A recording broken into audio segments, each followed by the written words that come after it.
আসসালামু আলাইকুম ওয়া রাহমাতুল্লাহ। আলহামদুলিল্লাহি ওয়াহদা ওয়াসসালাতু ওয়াসসালামু আলা মান লা নাবিয়্যা বা'দা। প্রিয় মুসলিম ভাই বোনেরা, যারা আপনারা আমাদের মাহদু তালিমুল কোরআন যে কোরআন শিক্ষার ইউটিউবের চ্যানেল এর সাথে যারা নতুন অ্যাক্টিভ হয়েছেন, আমি আপনাদেরকে অবশ্যই অনুরোধ জানাচ্ছি আমাদের পার্ট 1 থেকে সমস্ত ভিডিওগুলো দেখে আসুন। প্রিয় মুসলিম ভাই বোনেরা, যে কোনো একটি কাজ আমরা যদি আগে না শিখে করি তাহলে কিন্তু আমাদের ভুল হবে এবং ওই কাজটা পূর্ণভাবে সুন্দর করে করা যাবে না। তাই আমি আপনাদেরকে অনুরোধ জানাচ্ছি যারা অবশ্যই নতুন এবং পুরাতন যারা আমাদের মাহাদু তালিমুল কোরআন শিক্ষার ইউটিউবের চ্যানেলে যারা অ্যাক্টিভ হয়েছেন, আপনারা অবশ্যই আমার এই অনুরোধটুকু রাখবেন। আপনারা পার্ট 1 থেকে সমস্ত কোরআন শিক্ষার যে ভিডিওগুলো রয়েছে এগুলো দেখে আসুন, খুব মনোযোগ সহকারে দেখে আসুন। প্রিয় মুসলিম ভাই বোনেরা, আজ আমি যে সূরাটি নিয়ে আপনাদের মাঝে উপস্থিত হয়েছি তা হলো সূরা কাফিরুন। খুব মনোযোগ সহকারে লক্ষ্য করুন, আমি আশা করি আপনাদের জন্য সহজ হবে ইনশাআল্লাহ। আউযু বিল্লাহি মিনাশ শাইতানির রাজীম। বিসমিল্লাহির রহমানির রহিম। কুল ইয়া আইয়ুহাল কাফিরুন। কুল ইয়া আইয়ুহাল কাফিরুন লা আ'বুদু মা তা'বুদুন। লা আ'বুদু মা তা'বুদুন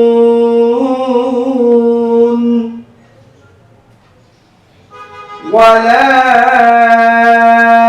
আনতুম আবিদুনা মা আ'বুদু ওয়ালা আনতুম আবিদুনা মা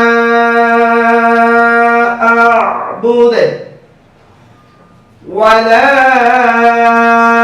আনা আবিদুম মা আবাদতুম ওয়ালা আনা আবিদুম মা আবাদতুম ওয়ালা আনতুম আবিদুনা মা আ'বুদু ওয়ালা আনতুম আবিদুনা মা আ'বুদু লাকুম দীনুকুম ওয়ালিয়া দীন। লাকুম দীনুকুম ওয়ালিয়া দীন। বিসমিল্লাহির রহমানির রহিম। কুল ইয়া আইয়ুহাল কাফিরুন লা আ'বুদু মা তা'বুদুন ওয়ালা আনতুম আবিদুনা মা আ'বুদু ওয়ালা আনা আবিদুম মা আবাদতুম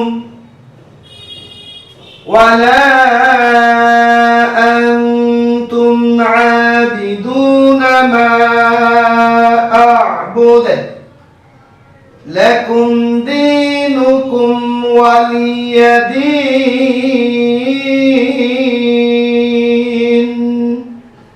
প্রিয় মুসলিম ভাই বোনেরা, এখন আমি এই সূরাতুল সূরা কাফিরুনে কি কি তাজিদ রয়েছে, কি কি নিয়ম রয়েছে আমি তার নাম বলে দেব এবং তার ব্যবহার বলে দেব। খুব মনোযোগ সহকারে লক্ষ্য করুন এবং বোঝার চেষ্টা করুন। কুল ইয়া, এর উপরে খাড়া জবর বামে নকল হামজা, এখানে 3 আলিফ টেনে পড়তে হবে, নাম হলো মাদ্দি মুনফাসিল। কুল ইয়া আইয়ুহাল কাফের উপরে খাড়া জবর 1 আলিফ টেনে পড়বেন, কাফিরুন।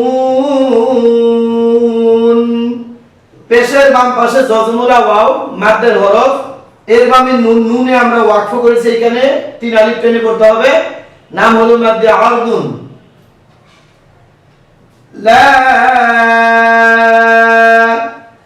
লামের উপরে জবর, এর বামে খালি আলিফ, এর বামে হলো নকল হামজা, এখানে 3 আলিফ টেনে পড়তে হবে, নাম হলো মাদ্দি মুনফাসিল। লা আ'বুদু মা, মিমের উপরে জবর, বামে খালি আলিফ, মাদ্দে হরফ 1 আলিফ টান, নাম হলো মাদ্দি তবাই।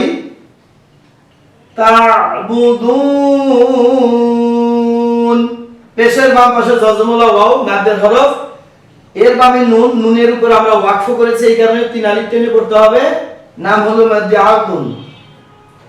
ওয়ালা,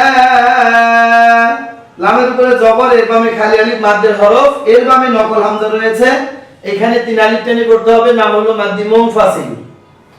ওয়ালা আন, নুন সাকিনের বামে তা, এটা হলো ইকফা গুন্না। ইকফা শব্দের অর্থ হলো গোপন করা বা গুন্না করা।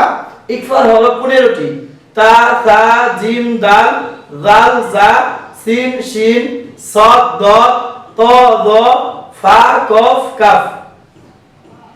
তো নাকের ভিতরে লুকিয়ে গুনগুন করে গুন্না করতে হয়, এবং এই ইকফার গুন্নাটা হঠাৎ করে কাটা যাবে না, আস্তে আস্তে সুন্দর করে কাটবেন।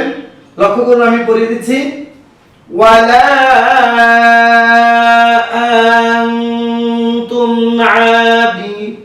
আবিদুনা, আইনের উপরে খাড়া জবর, এখানে টান, নাম হলো মাদ্দি তবাই। আবিদুনা, দালের উপরে পেশ, বামে জজমুলা ওয়াও মাদ্দে হরফ 1 আলিফ টান, নাম হলো মাদ্দি তবাই। আবিদুনা মা আ'বুদু, মিমের উপরে জবর, এর বামে খালি আলিফ, মাদ্দে হরফ, এর বামে লক্ষ্য করুন, এখানে নকল হামজা রয়েছে, 3 আলিফ টেনে পড়তে হবে, নাম হলো মাদ্দি মুনফাসিল। ওয়ালা আনতুম আবিদুনা মা আ'বুদু, লাস্টের হরফটির নাম হলো দাল। দালের উপর আপনারা দেখতে পাচ্ছেন এখানে পেশ রয়েছে, আমরা ওয়াকফ করার কারণে এখানে সাকিন বসাবো। তো প্রিয় মুসলিম ভাই বোনেরা, কোরআন মাজিদ তেলাওয়াত করার সময় 7টি চিহ্নের উপরে যদি আপনি ওয়াকফ করেন, ওইভাবে সাকিন বসাইতে হয়। চিহ্নগুলো হলো 1 জবর, 1 জের, 1 পেশ, 2 জের, 2 পেশ, খাড়া জের, উল্টো পেশ। তো এখানে 1 পেশ রয়েছে, ওয়াকফ করার কারণে সাকিন হলে, তাহলে এটা দালে সাকিন হলে দাল কলকলার হরফ হয়, এটা হলো কলকলা কওয়ি। ওয়াকফ করার কারণে সাকিন যুক্ত হলে এই কলকলাকে কলকলা কওয়ি বলা হয়। কলকলা শব্দের অর্থ হলো পাল্টা আওয়াজ বা নড়াচড়া করা বা কম্পন সৃষ্টি করা বা প্রতিধ্বনি বা রিপিট আওয়াজ। আর কলকলার হরফ হলো 5টি, বা, জিম, দাল, ত, কফ। এই 5টি থেকে 2টি হরফের কলকলা উপরে যাবে, ত, কফ, আর 3টি হরফের কলকলা নিচের দিকে যাবে, বা, জিম, দাল। যেমন দালের কলকলা নিচের দিকে যাবে, লক্ষ্য করুন, আমি আবার করে দিচ্ছি। ওয়ালা আনতুম আবিদুনা মা আ'বুদু। তো প্রিয় মুসলিম ভাই বোনেরা, ওয়াকফ করার কারণে যে কলকলা হয়, এটার আওয়াজটা একটু জোরে দিয়ে পড়তে হবে, জোরে দিবেন, যেমন আ'বুদু। ওয়ালা, লামের উপরে জবর, বামে খালি আলিফ, মাদ্দে হরফ, এর বামে নকল হামজা, এখানে 3 আলিফ টেনে পড়তে হবে, নাম হলো মাদ্দে মুনফাসিল। আর এখানে লক্ষ্য করুন, আলিফ আনা টানতে মানা 4 অবস্থায় টানা, আনা বা, আনা বু, আনা মিলা, আনা সিয়া, এই 4টি অবস্থায় আনা টেনে পড়বেন। এখানে টানা যাবে না, এখানে আনার পরে দেখুন বাও নাই, বু নাই, মিলাও নাই, সিয়াও নাই, তার মানে এখানে কি নাই, টানো নাই, যদিও এটা মাদ্দে হরফ, তারপর এটা টেনে পড়া যাবে না, তাড়াতাড়ি করে পড়ে যাবেন। ওয়ালা আনা, আইনের উপরে জবর, বামে খালি আলিফ, মাদ্দে হরফ, এক আলিফ টেনে পড়বেন, নাম হলো মাদ্দি তবাই। আবিদুম মা, দালের উপরে দুই পেশ, বামে তাসদিদুল মিম, এটা হলো ইদুগমি বাগুন্না। ইদুগমি বাগুন্না শব্দের অর্থ হলো মিলিয়ে গুন্নার সাথে পড়া। হরফ হলো চারটি, মিম, নুন, ওয়াও, ইয়া। নুন সাকিনু তানউইনের বামে যদি ইদুগমি বাগুন্না চারটি হরফের কোন একটা হরফ আসে আর ওই হরফে যদি আপনারা তাসদিদ পান তাহলে গুনগুন করে মিলিয়ে গুন্নার সাথে পড়তে হবে, নাম হলো ইদুগমি বাগুন্না। ওয়ালা আনা আবিদুম মা, জবরের বাম পাশে খালি আলিফ, মাদ্দে হরফ, এক আলিফ টান, নাম হলো মাদ্দি তবাই। মা আবাদতুম, হারকাতের বামে, তাসদীদের বামে হারকাত ছাড়া হরফ পড়া যায় না। এখানে দেখুন দালের উপরে সাকিন রয়েছে কিন্তু তার উপরে কি রয়েছে? তাসদীদ। তাহলে এই দাল পড়ার সময় পড়া যাবে না, এই বা দিয়ে তাকে ধরে পড়তে হবে। যেমন মা আবাদতুম, ওয়ালা আনতুম। ওয়ালা নুনের উপরে, লামের উপরে জবর, বামে খালি আলিফ, মাদ্দে হরফ, এর বামে নকল হামজা, এখানে তিন আলিফ টেনে পড়তে হবে, নাম হলো মাদ্দি মুনফাসিল। আনতুম, নুন সাকিনের বামে তা, ইকফা গুন্না। ইকফা শব্দের অর্থ গোপন করা বা গুন্না করা। ইকফার হরফ 15টি, তা, জা, জিম, দাল, জাল, জা, সিন, শিন, সাদ, দাদ, ত, দ, ফা, কফ, কাফ। ওয়ালা আনতুম আবিদুনা, আইনের উপরে খারা জবর, এক আলিফ টেনে পড়বেন। পেশের বাম পাশে জাজমুলা ওয়াও, মাদ্দে হরফ, এটা এক আলিফ টান। আবিদুনা মা আবুদে, মিমের উপরে জবর, বামে খালি আলিফ, মাদ্দে হরফ, এর বামে নকল হামজা, এখানে তিন আলিফ টেনে পড়তে হবে, নাম হলো মাদ্দি মুনফাসিল। মা আবুদে, আইনের উপরে সাকিন রয়েছে, এখানে একটু দেরি গুণা গুণা ভাগ করে পড়তে হবে, আবুদে। তো প্রিয় মুসলিম ভাই বোনেরা, কোরআন মাজিদ তেলাওয়াত করার সময় পাঁচটি হরফের উপরে যদি সাকিন পান তাহলে একটু দেরি গুণা গুণা ভাগ করে পড়তে হয়। হরফগুলো হলো লাম, মিম, নুন, আইন, র। তো এখানে আইন একটু দেরি করে পড়বেন। ওয়ালা আনতুম আবিদুনা মা আবুদু, লাস্টের হরফটির নাম হলো দাল, দালের উপরে পেশ রয়েছে, ওয়াকফ করার কারণে সাকিন বসাবো, তাহলে কলকলা করে পড়তে হবে, বা দিয়ে দালকে কলকলা নিচের দিকে, এই কলকলাটির নাম হলো কলকলা কওয়ি। ওয়াকফ করার কারণে সাকিন যুক্ত হলে কলকলা কওয়ি বলে। লাকুম দীনুকুম, লাকুম দীনুকুম, দালের নিচে যে বামে তার সাকিন ওলা ইয়া, মাদ্দের হরফ, এখানে এক আলিফ টেনে পড়তে হবে, দীনুকুম ওয়ালিয়া দিন। জেরের বাম পাশে জজমুলা ইয়া, মাদ্দের হরফ, এর বামে নুন, নুনে আমরা ওয়াকফ করেছি, এখানে তিনটি হরফ একসাথে বানান করে তিন আলিফ টেনে পড়তে হবে, নাম হলো মাদ্দি আরদুন। যেমন দাল, ইয়া, নুন, জের, দিন। লাকুম দীনুকুম ওয়ালিয়া দিন। আমি আরেকবার রিডিং করে দিচ্ছি, এখন খুব মনোযোগ সহকারে লক্ষ্য করুন।